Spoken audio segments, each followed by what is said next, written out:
Yo! Welcome to Ruthlessly Committed. What's up, warming up? Ryan and Lucy, tonight we're doing episode 5. I don't know which one it is, but it's parenting. Failing to connect. As a parent. Parenting fail. Connection. So thanks for joining us. Let's connect. Let's do this. Let's do this. And speaking of connection, I am putting this out there for those of you on my personal wall here. And let's get to it. All right. I am sweating. I know, because you're nervous, because you're scared to be on camera. Look, my hair is like a scarf. That's me. I'm scared to be on camera. Is that a dog barking or one of the kids? No, it's a dog. No, I'm parenting. Sweating. What are the big topics we talk about? We've talked about. I think we just talked about responsibility. Marriage. Yeah, marriage and sex. That's what we've covered so far. And you are welcome. Boom. Well, we've been planning to get to parenting for a while. This is our first episode. Long time coming. On parenting, and we're not trying to teach parenting by any means, but we're just sharing because it's a big part of our marriage. So we're sharing parenting with us, like ups and downs, the struggles, fails, wins. You know, this is a perfect day for this. Excuse my voice again. I'm sick again. I lose my voice like every other episode. I lose my voice. You can't tell? I can't even tell. Okay, I can tell. Unless I'm trying to belt out a song or you're like yelling. Yeah. Then you can. You want to try the Pinot Noir? All right. This is a great day for this because I feel like it's one of those days. You know, there's some days where you look at your kids and you're like, oh, they're such little angels. I love them so much. I am so blessed. And I wouldn't trade this for the world. And then there's other days where I'm like, holy shit, these little fuckers. Today was one of those days. I don't know, just in and out. I feel like every day is both those. Well, every day there are definitely both. But I feel today for me, there was more of the latter. And it was, I'm sure we'll get more into it. So, connecting. I felt that way with you. Yeah. Today I was like, this beautiful, awesome, I'm so lucky, this bitch. You were the bitch this morning, all melancholy and stuff. It's okay.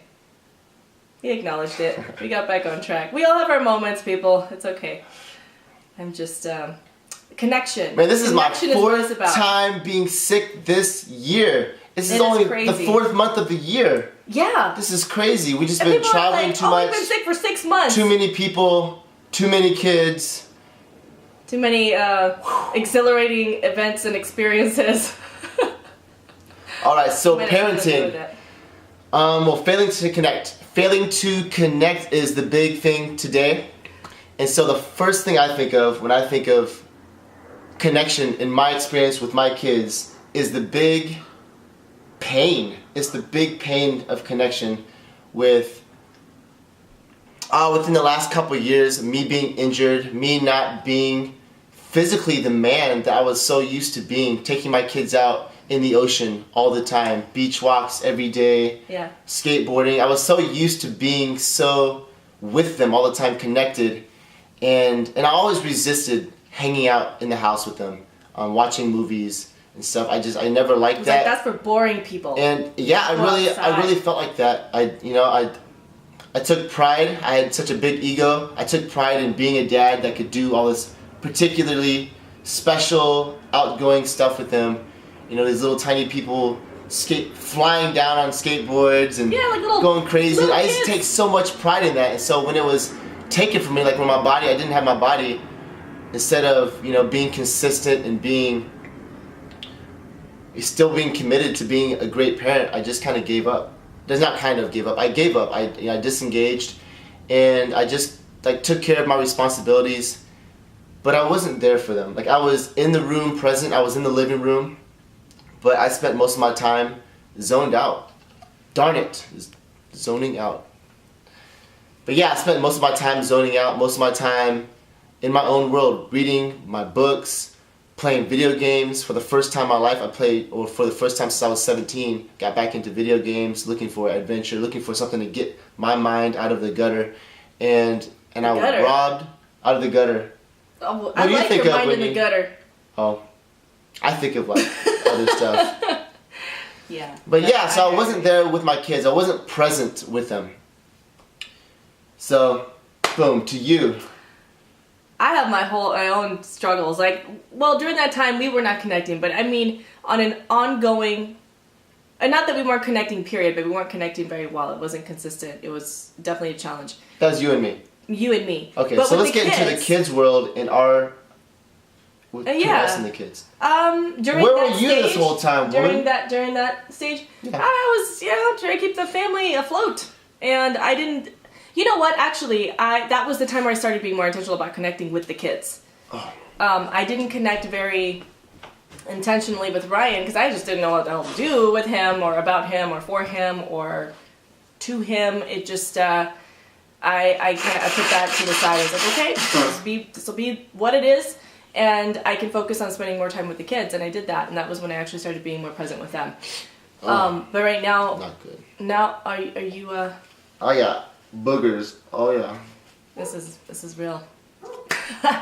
But my ongoing challenge is being present with them, with you two, but being intentional about connecting, because I can go through the whole day and actually be with them, but realize I haven't connected with them one time. So, and that feels crappy. And during that time, especially, I felt like, well, I've just gotta focus on being more present with myself, being more joyful with myself. And it's not as fulfilling because I'm not actually. Okay, I'm gonna pause you because you kind of going into what you need to do, what you want to do, what you're focusing on. I want to go back into, and it doesn't have to be the particular time that I'm talking about, but a time where you were like disconnected with the kids, or maybe I was very disconnected with the kids, like I brought up, and how you viewed that. Just the pain that you saw in the kids, like with the kids, the impact on the kids. Or did you not even see it? I mean, I know you were in your own world. I did. You were running, she was running business and taking care of a lot of stuff. Yeah, literally, running in and out, going to Costco, getting water jugs, like doing all the But I don't need your excuses. Oh, yeah. Okay. The kids needed us. Yeah. Were you there? I was as much as when I was there, my intention was to really be there. That's been my biggest challenge, because up until all of this happened to you, I gave myself an out from being present because I knew he was going to be there. I knew that you were going to take them out and do things with them, and I thought I'll just tag along. I'm gonna pause again. So this season is within the last couple years, 2.5 years, and right now we have a 2-year-old, a 3-year-old, a 9-year-old, and a 10-year-old. So back then this was, them between them being years. 7 to 8, 8 to 9, and then babies. This is a rough time for us because it's hard enough when you got babies. The toddlers are tough right now, but like back then they were babies. Like Ezekiel was being born, baby was 1. So just to give I was pregnant with Ezekiel. A bigger picture. So we have these babies, and we have the kids are 8 and 9 years old at the time, 7 to 8. Yeah. And the big kids. Yeah. And so this is the timeline we're talking about. And so I was injured. I was out of the game. I took myself out of the game. I disengaged, and and just kind of drifted. Drifted would be the right word. Drifted, playing video games, doing whatever I could to sedate and numb myself to my own pain. Which physically, I couldn't do that. But mentally, I did whatever I could to numb my pain, because I was so used to being outside all the time, taking my kids with me, doing stupid stuff, like stupid as in super fun, stupid stuff. And so I couldn't do Distractions, that. basically. So I disengaged inside my own living room, and my kids they were playing iPad all the time. They copied me. Yeah. So they would play iPad. That's usually when I was away, and I was away too. Out. I wasn't there. Or I was there, and I just walked into it, and it was our new normal. So, yeah. I think it's really looking at it from before your injury to during your injury to now that you are like taking responsibility, taking ownership and all this, I think it's harder for me, it's more challenging for me right now to actually connect with all of them. I think part of that is because I'm so aware of how much I did not really connect with them and how I was not capable of connecting in the way that I see now that I want to connect. Does that make sense? Yeah, that makes sense. So I feel it more. I feel the pain of not connecting more now than I did before. So now you're going to your pain. So you're talking about your pain. Yeah. Okay. Yeah, I'm talking about my pain. I'm still really, like, I'm focused on the kids' pain because, I mean, I'm thinking about the pain myself. That I created for them. So I was just trying to numb my own pain, but the kids suffered. Like, the impact was on the kids. Yeah. Well, there was a moment a couple weeks ago when Ryan was talking about, I don't remember what it was, but the context. But I remember that you said, if you really knew the I'm pain running this that show you like cause, a boss. I just want to say that. Good job, man. Good job. You're doing good. And I like to cut you off. I like to cut you off too. Do it. Oh, I'm doing it. Do it? No, we'll do it later. So there was a moment a couple weeks ago where Ryan said something about me not wanting to look at the pain that I create, the pain that I cause. And I thought about that and I was like, oh, yeah. Yes, that's totally me. I don't want to look at that. It's hard enough for me to sit with my own pain and acknowledge my own pain and think like, oh, this really does hurt. This really sucks. And lean into that. Let alone look at the pain that I've caused in our kids or with Ryan. So get specific, because we say your pain, like what the hell are you talking about?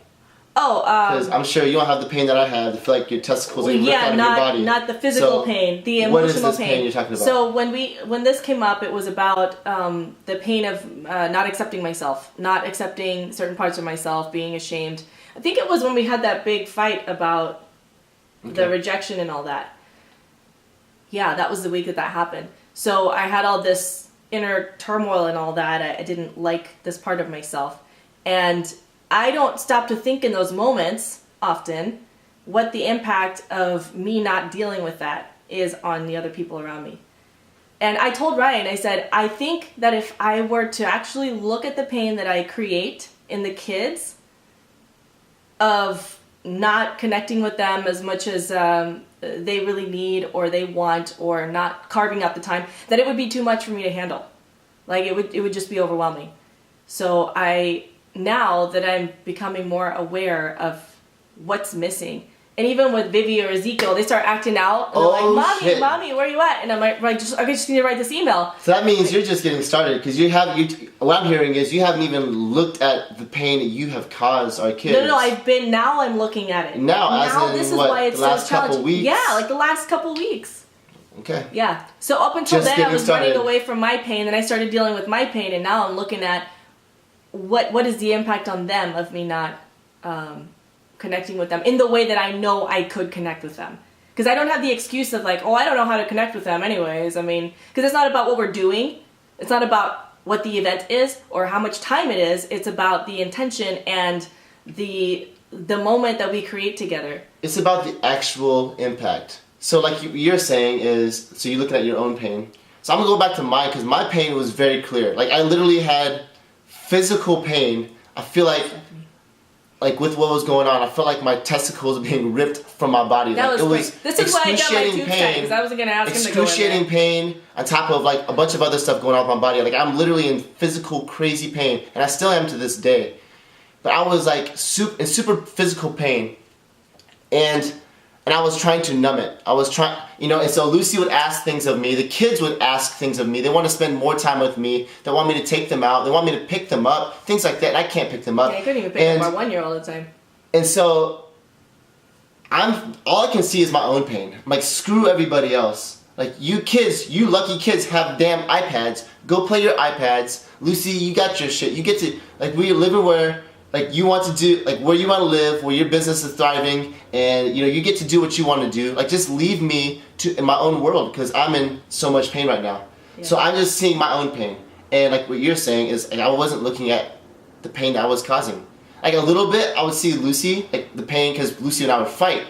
And so I could see, especially after the fight would be over, I could see why I really impact Lucy by, not doing anything. Like not being, super engaged in the family like I used to be. And so I could see that. But with the kids, all I am is constantly rationalizing, constantly justifying why, you know what, I can't be there for them 100% present as a dad because I'm in incredible pain. I can't even pick up my toddlers. I can't toss them in the air anymore. I can't, take them skateboarding and surfing in the ocean, hiking on the cliffs, like doing all this wild stuff. And all I can think of all these reasons why I couldn't be there for them. And so I didn't look at their pain. Yeah, and I was so frustrated with that too, because I'm like, well, you could do other things with them. You could sit here and read something with them. You could, I don't know, draw. It was just all the stuff that you really didn't like doing because it didn't come naturally to him. Yeah. So I had all these excuses in my mind, and so I didn't look at their pain, but it's not because like I didn't care about them. It's just because like I didn't even realize that I wasn't even taking a hard look at reality. The reality I was causing and the impact I had. Like I didn't see it. My mind, my brain was just so focused on me, my world, trying to survive what I was going through. Yeah. And, so when I was woken up, this was only, maybe 3 months ago or more. Like when I was like, when it finally clicked in me that I had been causing so much pain to them. And here's the story. They don't even realize it really, because they rationalize about how it's okay, and everybo's doing this. Yeah, and they didn't even realize it, because I would have asked them. Daddy. I would have asked them. Wait, one thing. Look at when you see the signs. Look at when you see the signs that your kids send you. Like for me, when Alexi starts writing me all these notes that I'm the best mommy in the world, and I'm like, and she's so thankful for me, and I get them like twice a day. You would think that's so sweet, but no. That actually communicates to me that she's rationalizing to herself that I'm the best mom in the world because I'm not really showing up for her the way that she needs me to or wants me to, or the way that I can. And so when I get those, I'm like, oh shit, I better spend some more time with her. Yeah. And yeah, just the awareness, literally just the awareness. I didn't even realize that until a couple weeks ago. And it clicked, and I was like, wow, I feel like a really shitty mom today. And then I'm getting all these notes from Alexi, and I think part of her too senses that I'm being hard on myself, and maybe that's another reason that she's sending me those. I don't know. It's hard to connect. I think even now though, I feel like now it's challenging to connect with both of us doing what we're doing, and the toddlers, especially because we trade off with the kids.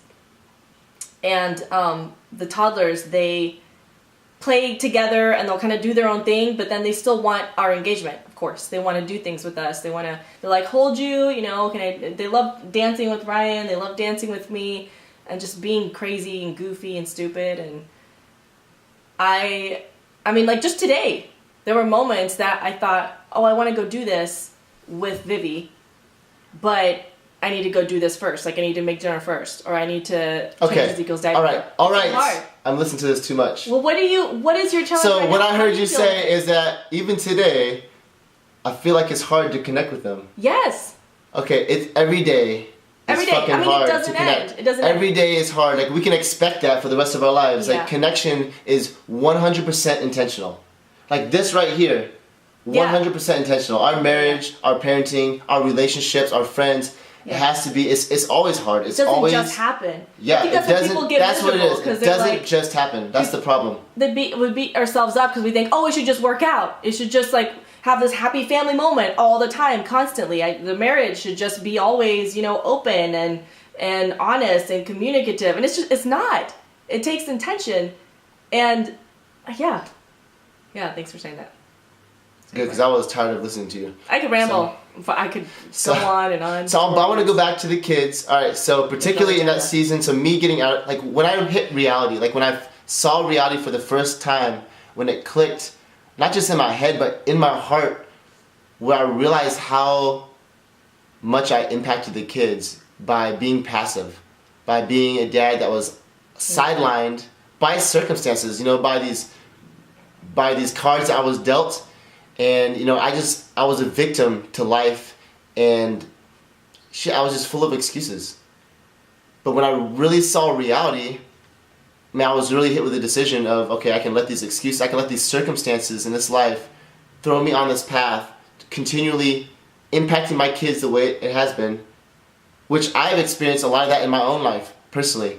And the way I've been impacted by passive men, by circumstances, whether it's friends, whether it's family, people in their circumstances, they let their shit take them from connecting with me and holding up to their values and their word with me.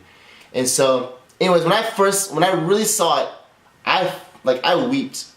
Like, no joke, I weeped like in the Bible. Like, I picture, when I say the word weep, I picture an old lady, like 7 years old, my grammar weeping. police is coming, Wept. I wept. All right. Thank you.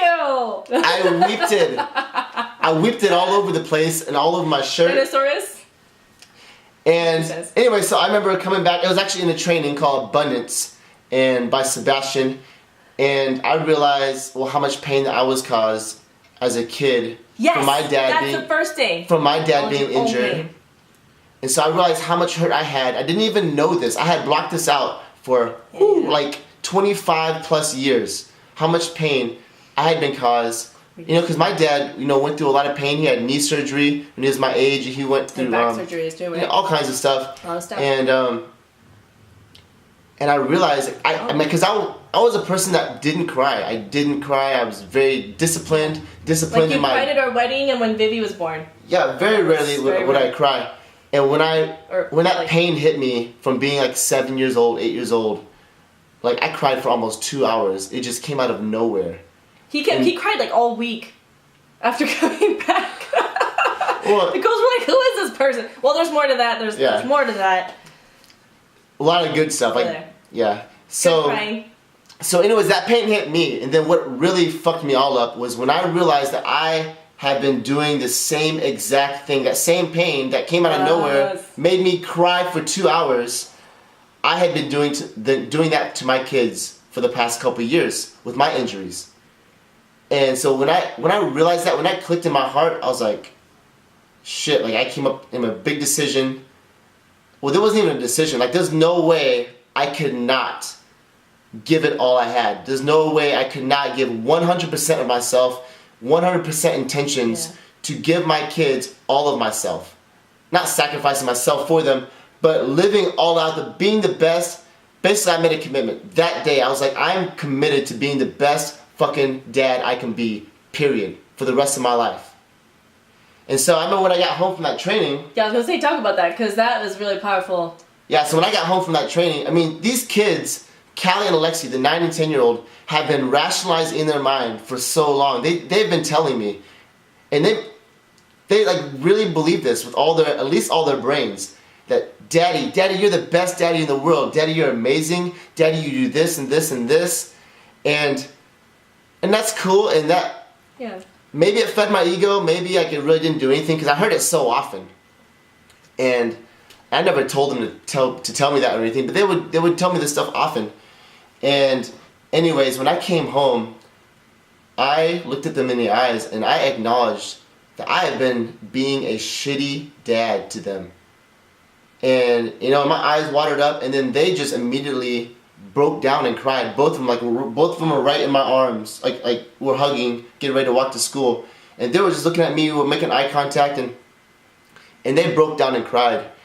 And that was just the beginning. Like, I took them to school, and that's a long story to go into. Well, the big thing is that they saw that, and it was so genuine, and it connected with them, and they were just like crying their eyes out, because they saw that he meant it from his heart. Like, he really saw it, and then he said it from his heart. And even our 3-year-old, when he sat her down and talked to her, she doesn't know that many words. Like, I acknowledged my 3-year-old. And she's a spoiled little 3-year-old with 2 big sisters that give her everything. All she has to do is make a noise. So her words are just now coming, but this was months ago. Yeah, now she has a lot of words just like since Monday. Yeah, she doesn't understand what I was saying, and I'm using like actual language, actual language, like language besides food, like diapers, words, things like that. And not like. And I was acknowledging me being a shitty dad, how I have not shown up for her, how I have not given it all I had to her, like being present with her in this past season, this past couple of years. And she like just breaks down and cries looking at me. We're like 18, 20 inches from each other, looking eye to eye. Yeah. And she breaks down, cries, and then she grabs and holds me. And the thing is, she cannot even understand the words that are coming out of my mouth. Like, she can't understand my acknowledgments, my apologies, my commitment, what I want. All she knows, like, her heart just connects with my heart. And that's the fucking connection that we're talking about crazy today. How that works. So there was a failure You to don't. connect. There was a failure to connect. Like, in their brains, these kids, especially the two older kids, thought that I was, the greatest dad in the world. But their hearts were thinking, like, in their hearts, they were like, man, if dad loves me so much, why is he sitting there playing video games? If daddy loves me so much, why is he not taking me skateboarding? Why are we not going surfing? Why do we not get to go do these things in a park like the other kids? And Yeah. in their brains, they're like, well, because, daddy's hurt. Daddy has injured. Daddy's whatever. And so they keep rationalizing in their brain, but their hearts, they feel lonely. They feel pain. We can see it all over, especially Alexi. Well, she had this blinking problem. Oh, yeah. She had this weird... I mean, she couldn't even make eye contact with somebody more than a couple seconds. And she was just, it was horrible. The thing that I noticed that they would ask to do things with you, especially Alexi, and this still happens, she'll ask, she'll like kind of like meekly test the waters, and then if she was told no, especially during that time, told no over and over, she'd just quit. And she's like, well, this is the best I got, so let me just make the most of it. And that was hard to watch. That was hard, because then I'm like, I can't be both parents during that time. I can barely handle myself. But can we if this is okay, can we go to how to connect with them? Like, okay, how do I put this? So it's one thing to spend time with them, right? Like, you go for a walk or something, but you could easily not connect with each other when we're walking side by side, holding hands, hugging, whatever. And what do you think gets in the way of that? No, we're not going to go there. I'm glad you asked. This is important. I do want to go there. I want to finish up this story though, because like I was acknowledging, okay, me being a shitty dad. And this is a point that day, I remember it was a Monday, where they were just waiting. They didn't even know, but they were waiting for dad to show up. They didn't even know. And so, me acknowledging that, it just sunk in their hearts. And then the biggest thing was me making that commitment. And I told them, you guys are probably not going to agree with me. It's fine. But I told them just like this. And I told them multiple times. I'm committed to being the best fucking dad I can be for you. And they hear that and they would just cry. And they were all over me. And connection was established right then. Like, I had been fucking up for 2 years previously, not connecting with them. And just then, connection was reestablished. And, part of it was the acknowledgement. But I think the biggest part was the commitment. When they knew in their hearts that their dad was committed to being there with them, for them, present with them. And from that day on, like, we would go on walks and we would talk about the birds. We would talk about normal things, not even like deep, big conversational things, like just normal stuff, because we're walking through beautiful San Diego and the palm trees and the flowers and the plants, and we talk about that stuff. And each one of them individually, on individual walks, this has happened, they look at me and they would just start crying while we're walking, talking about this stuff. And I'm like, why are you crying? Why are you crying? And then I remember Alexi telling me, like, I don't know why I'm crying. I don't know why. Yeah. I'm crying because we're talking. I'm like, well, we always talk. And I've walked with you before. But all these emotions come up. But there's just a connection in her heart. Like, the words don't matter. Me walking with them is not the important thing. Like, she's actually connected to me. And Callie the same way. And so there was this huge... So just even going back just a little bit longer, even into that pain, like Alexi, the 9-year-old, she's the very emotional one. She's the one that had so much emotions suppressed for so long. And she had like eye twitching going on. Kids always have these nervous things, like they bite their fingers, like Callie would chew her nails all the time. Well, she has not been doing that much at all lately. She had but she switched from the fingernails to the skin, and then it just became a habit. Oh, I used to do that too. Like, the mouth thing. But it used to be terrible. They used to have, it was not just reconnection. It was a deeper, more authentic connection than ever before. Yeah. And then going into that, so I think the big thing for connection, because because this is when things started getting crazy. So within a couple days after that, what's up? No. I had a thought, and I'm trying to be present right now. Hold on to your thought. All right. So within a couple days, I'm gonna go into like them screaming and shouting and yelling all their stuff out. Oh, okay. Oh, I thought we were gonna do that in a select episode. No, we're not gonna explain what we did or anything, but okay. It's just them. So we're talking about how do we establish that connection. And this was the big thing. Yeah. So for all their lives, since they were toddlers, they had been suppressing who they are, their emotions. Like I have been, very disciplined with them. Between, I think military is a little part of it. But I think a lot of it was being raised in an Asian family and having these high standards, just a big vision, high expectations of what I expected my kids to be and do, as when I tell them to do things. And one of them was not cry. I mean, I think if there wasn't a reason they ran into the corner of a table, they can cry. But if they're throwing a fit and they're crying, I would spank them. I would take them to the bedroom, pull down their pants, and I would spank their asses. And so my kids were super disciplined, very well behaved by everybody's standards. And people couldn't believe how people didn't understand why, how, and everything. And it's like, this is hard work. But you go into any Asian home and it's pretty much that. And we're watching other parents pregnant, chasing their kids out the door. It's crazy. And that's kind of so I took so much pride in it. I literally took so much pride in having my kids obey everything I said. They listened to me like none other. But here is where that was a big beginning of the disconnect, because they started suppressing their emotions. Because they realized it was unsafe for them to cry, unsafe for them to be sad, not acceptable. Angry. So 3 months ago, me coming back, and what I did is I gave them permission for the first time, probably the first time in their whole lives. I literally gave them permission. I told them, I want to know. Tell us. I want to know all your feelings. And which is like a tall order, Let me know all your feelings. And they can't do that. Like, what? We have to dig. It's an intentional thing. I have to go in and get their feelings from them.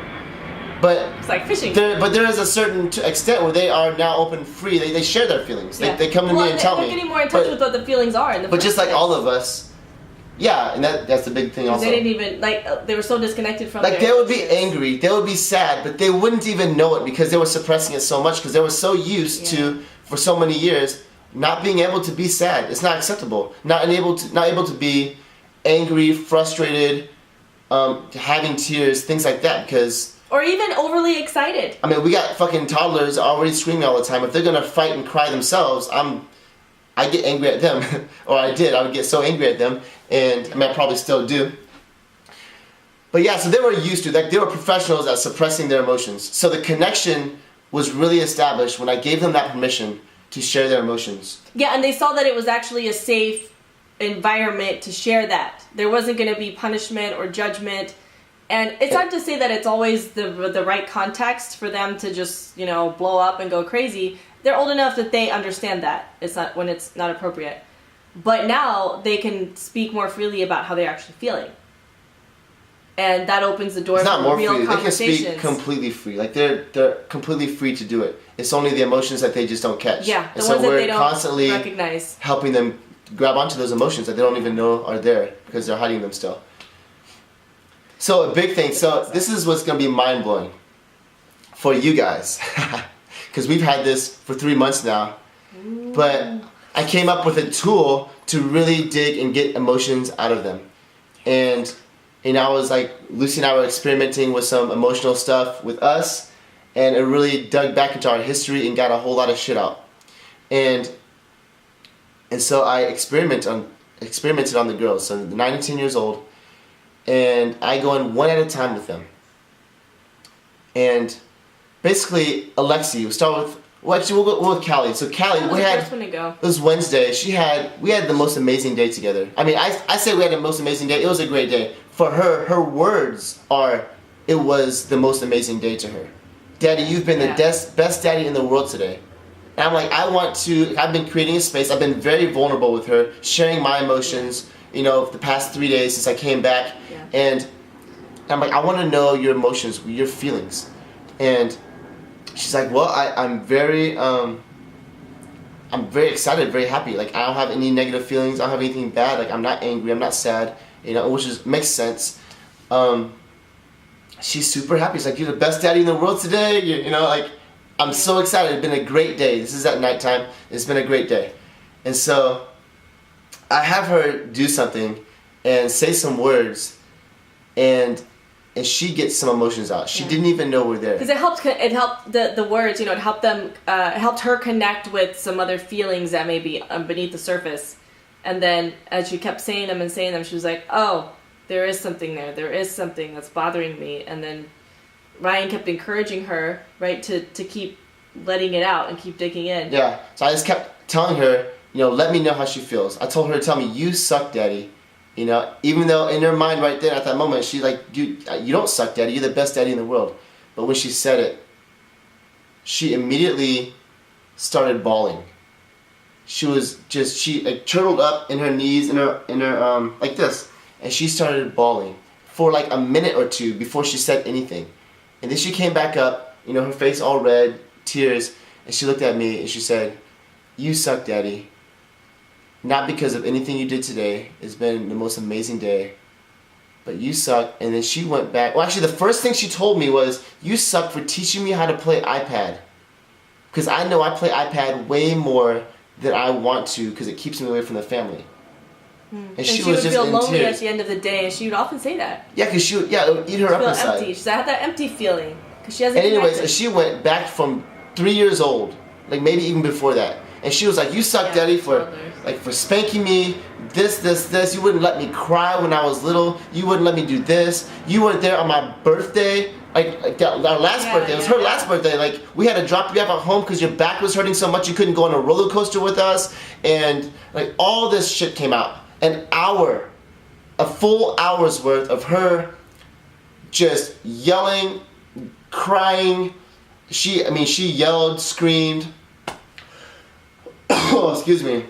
I even gave her permission to cuss at one point because she has so much shit inside of her that she wanted to get out. So basically, in her mind, Daddy, you're amazing. Daddy, this is the best. You know, right now we're connected.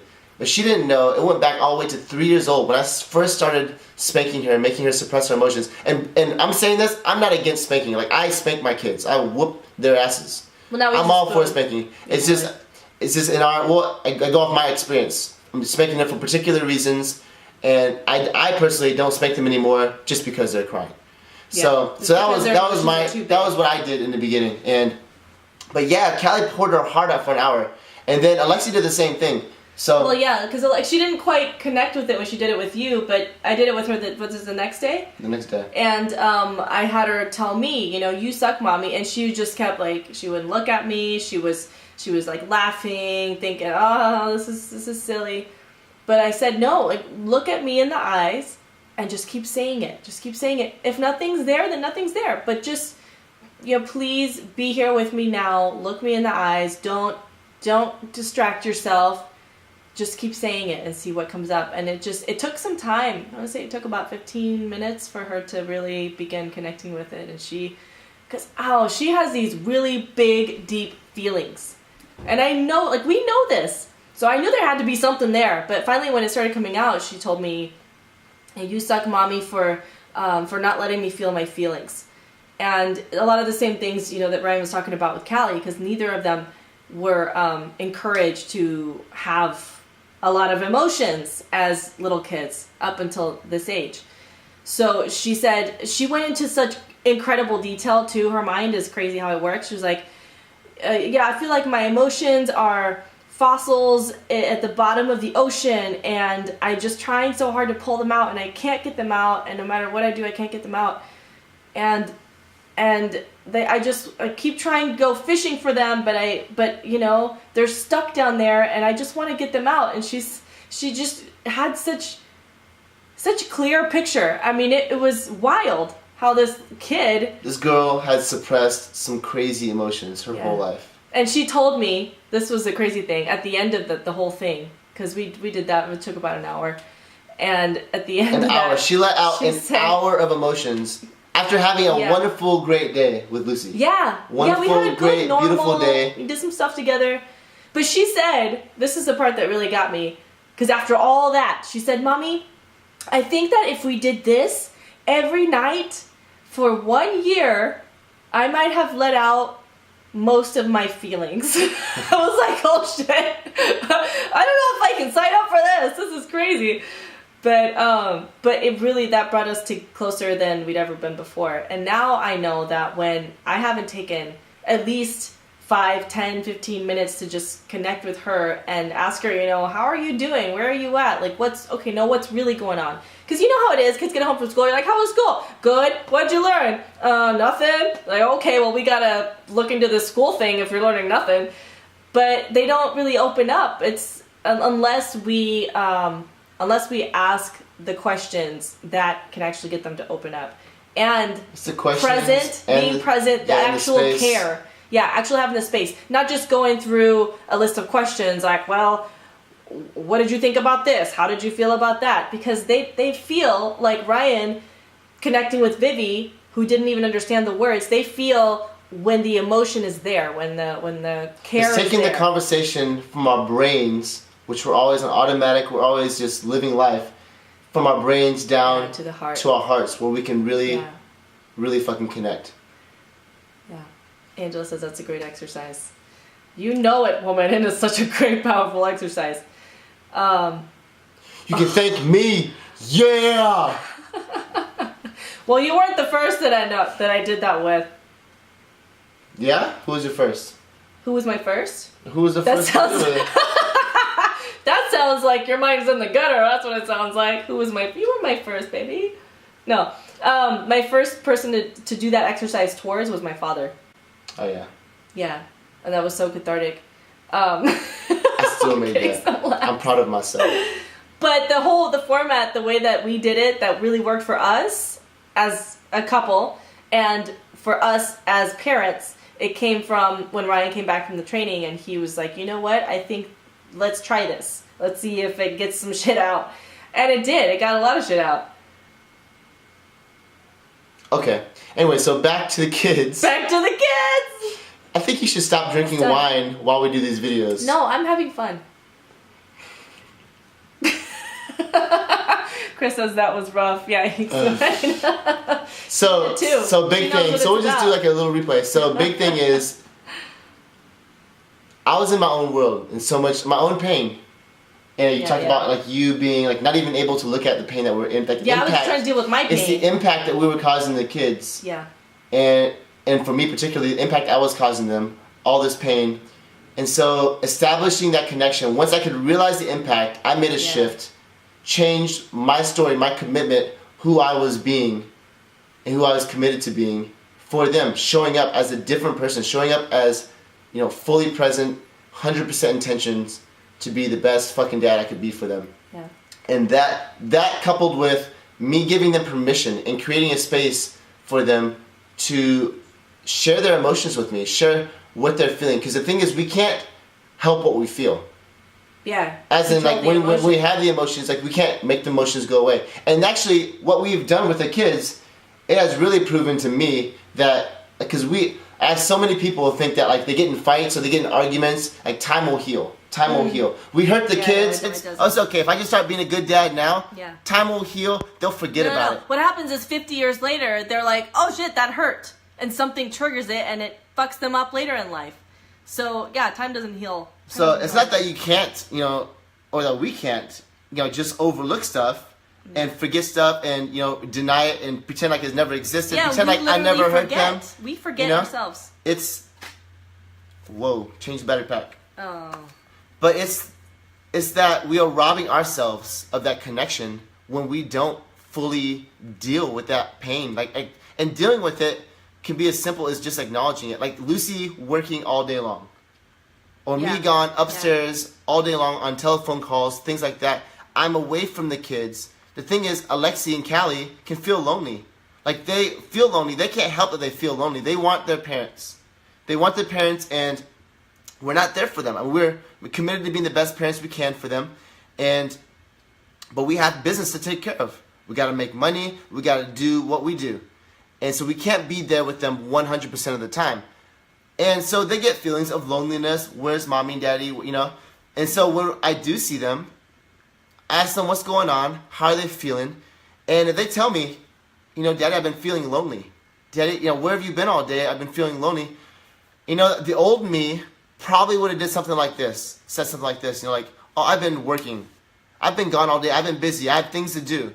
I understand I give you like this much time at the end of the day, but Daddy's been busy. You're lonely, and if it really gets heated, you're lonely. Imagine you being this family over there. They, all they have is a nanny. Imagine being, like me growing up, whatever. You came home, like your parents were home from school. Look like whatever. I would make whatever fucking excuses I had to show them you should not be fucking lonely. Like you're lonely, change that shit. That's basically where I came from. You basically tell them that last part, but that's teaching them ownership. That's teaching them responsibility. I tell them that last part? Like when Alexi says she's lonely and you're not just like, oh, I'm sorry. It's okay. Well, what can you do about that? Yeah. So now we're taking but I don't it a step tell further. them. Yeah, that's a whole That's other a whole video. different thing. But basically, I don't get on them for having their feelings, because here it can be as simple as, oh, you're lonely. I understand. Tell me more, and just me acknowledging, okay, I understand you're lonely. I haven't been there for you. This is my reasons why, but I'm committed to being the best dad I can be for you. And so, what do you think I can do? And we can just talk it out. What do you think I can do?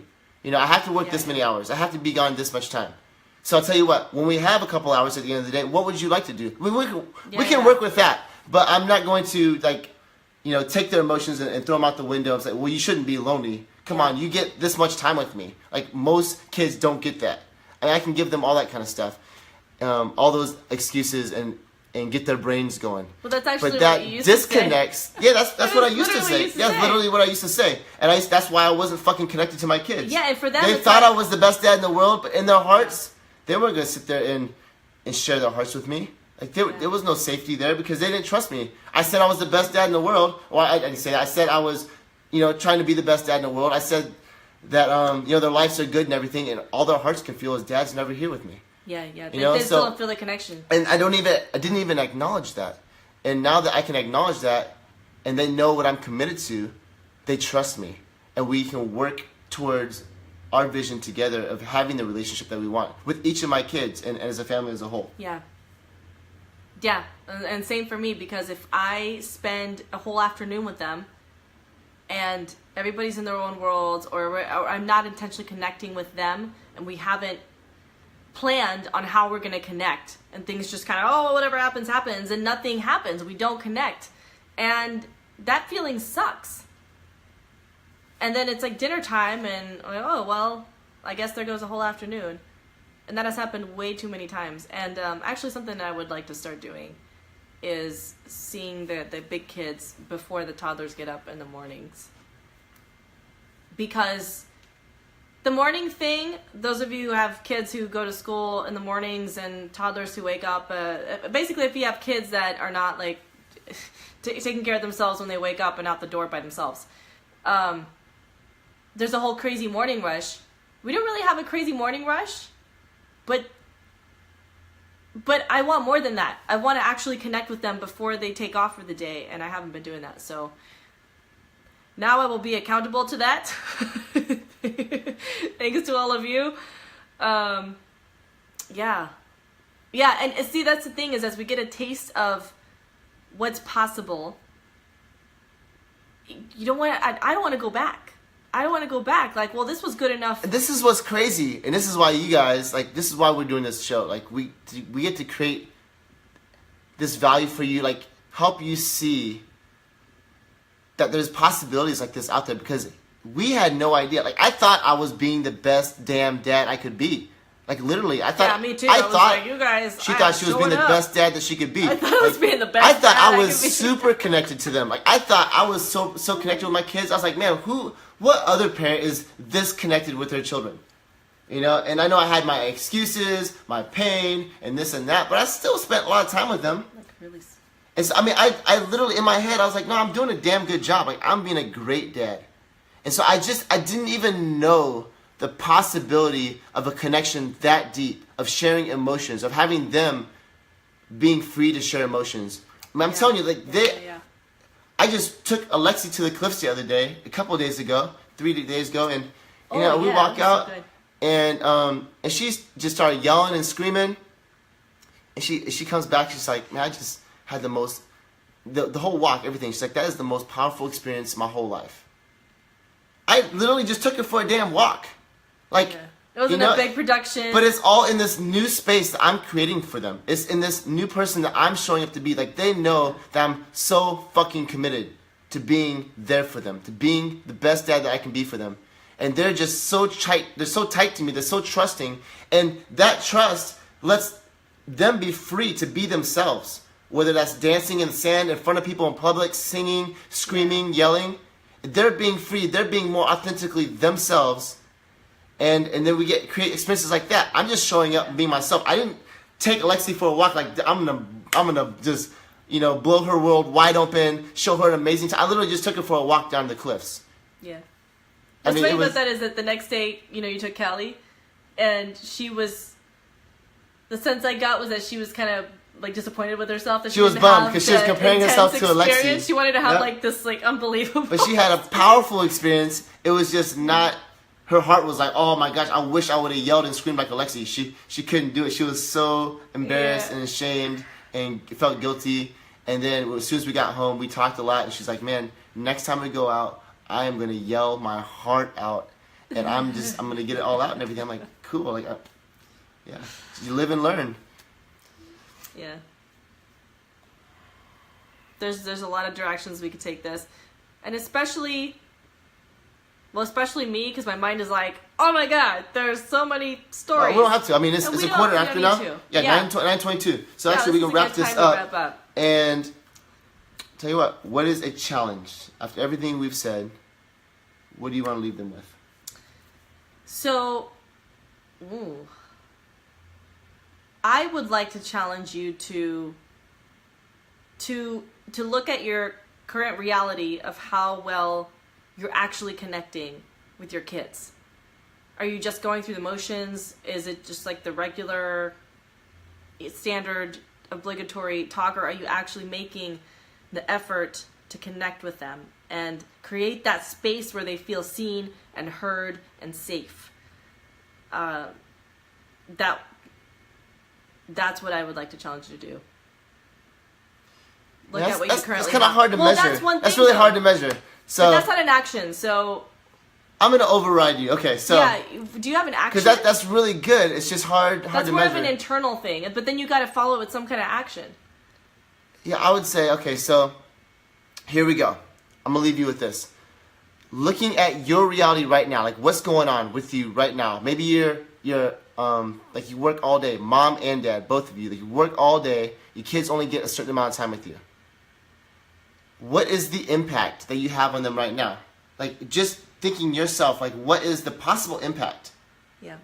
What is the possible impact that you're causing right now? Like not that you're being a bad parent, not any of that stuff at all. Just like, because we all want to be with our parents. We all want our mom and dad. So what is the actual impact? And then, man, this is tough. I said was like, look at your current reality. And then what is that creating? And then, so this is a space. Then what? Ooh, this is good. Oh man, the pressure is on. All right, so then creating that space. I know. So then having a conversation with your child, with your kiddo, and that's the big thing. And talking about. Talking about the impact, like asking them, because maybe like they're thinking like, no, this is normal. This is normal day life. You're the best mom in the world. You're the best dad in the world. Like things are perfect, and just really digging deeper. Look, she's gonna ask me right now. Yeah, look at your current reality. What's the impact you have on your kids? Angela's got trying this to make it sound so easy. She is. That's trying it. to make it sound way too easy. That is it. Why don't you do this show? Can we bring her on? Invite. Have that conversation with your kids and just talk about that impact. Is that impact even there? Are they so numb that they don't even realize that, or just maybe just what they're feeling? What are their feelings? Yeah. Do they feel lonely? Do they miss mommy? Do they want more of mommy? Do they want more of daddy? Want you guys around more? And even if they don't answer it right away, it might open up the door, open up the idea to them that, oh, maybe I don't. I'm just repeating what you said. You would be a fabulous coach. So, so it'll get them more warmed up to the idea of talking with you about this kind of stuff.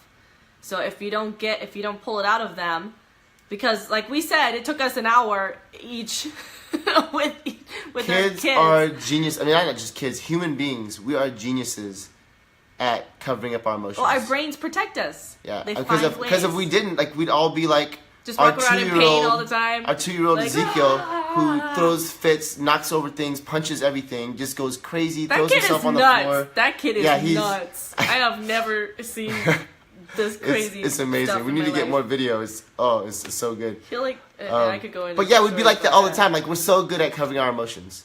Yeah. So I guess here, to make the challenge really simple, do you know your kids' emotions? Are they free to share emotions, or how free are they with sharing? So have that conversation with your kids. What are you feeling? Open up yourself. Like, I want to be, a better mom, better dad.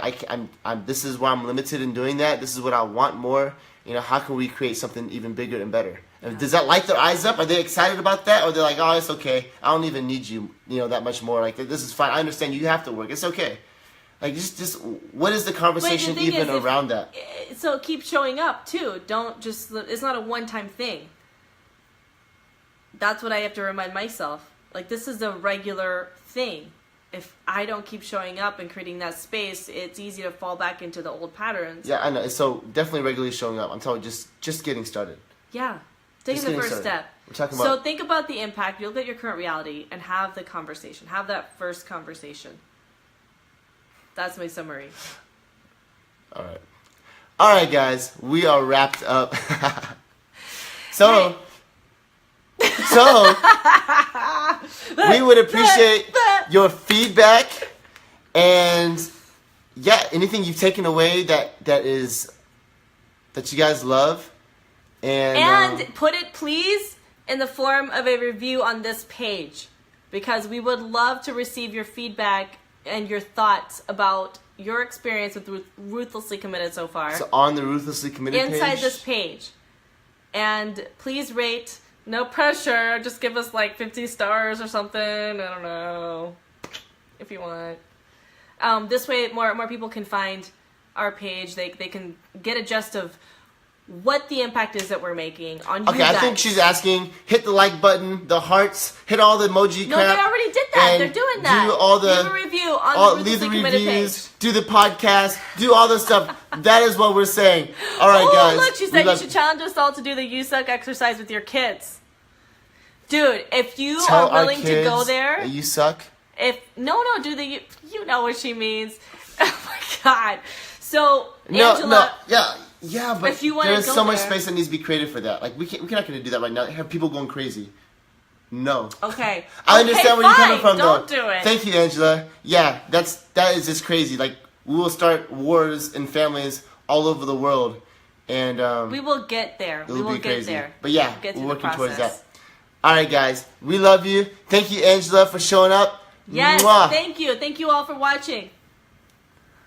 All right, good night.